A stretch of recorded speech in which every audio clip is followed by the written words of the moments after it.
উত্তর ফ্রান্সে আবারও মৃত্যুর মিছিল এমন একটি সংবাদ প্রকাশ করেছে ইনফোমাইগ্রেন্টস, যেখানে বলছে উত্তর ফ্রান্সের উপকূল থেকে ৩ অভিবাসীর মরদেহ উদ্ধার। বৃহস্পতিবার ফ্রান্সের কালে উপকূল থেকে এক অভিবাসীর মরদেহ উদ্ধার করা হয়েছে। এর আগে মঙ্গলবার আরও ২ অভিবাসীর মরদেহ খুঁজে পায় ফরাসি কর্তৃপক্ষ।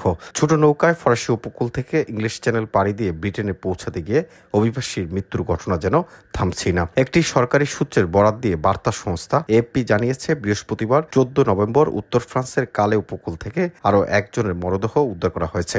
এছাড়া ১২ নভেম্বর একই অঞ্চলে সংঘাত উপকূল থেকে এবং ভিসা সৈকত থেকে ২টি মরদেহ উদ্ধার করা হয়েছিল।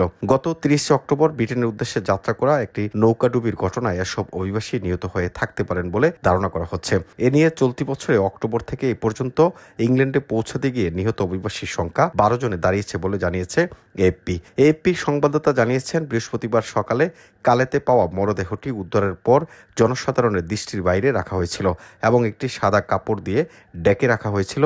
মরদেহটি গলিত অবস্থায় ছিল। ঘটনাস্থলে উপস্থিত স্থানীয় প্রিফেকচারের মুখপাত্র অগাত কুরি আইনশৃঙ্খলা বাহিনীর সামনে বলেন, দৃশ্যত মরদেহটি বেশ কিছুদিন ধরে পানিতে ভেসেছিল। এর আগে ২৩ অক্টোবরও অভিবাসীদের বহনকারী একটি নৌকা ডুবে যায়। ওই ঘটনায় প্রায় ৪৫ জনকে উদ্ধার করা হলেও প্রায় ১০ জন নিখোঁজ রয়েছেন বলে দাবি করেন অভিবাসন সংস্থাগুলো। চলতি বছরের ১ জানুয়ারি থেকে এই পর্যন্ত ইংলিশ চ্যানেলে অন্তত ৬০ জন অভিবাসী মারা গেছে, যদিও নিখোঁজের এই পরিসংখ্যান গণনা করা হয়নি। ২০১৮ সালের পর থেকে চলতি বছর ইংলিশ চ্যানেলে অভিবাসী মৃত্যুর সংখ্যার দিক থেকে সবচেয়ে প্রাণঘাতী বছরে পরিণত হয়ে উঠেছে এই চলতি বছর।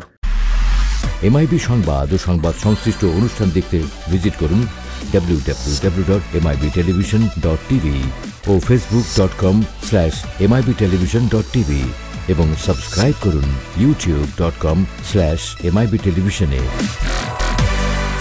এমআইবি টেলিভিশন, সত্য খবর, সঠিক খবর।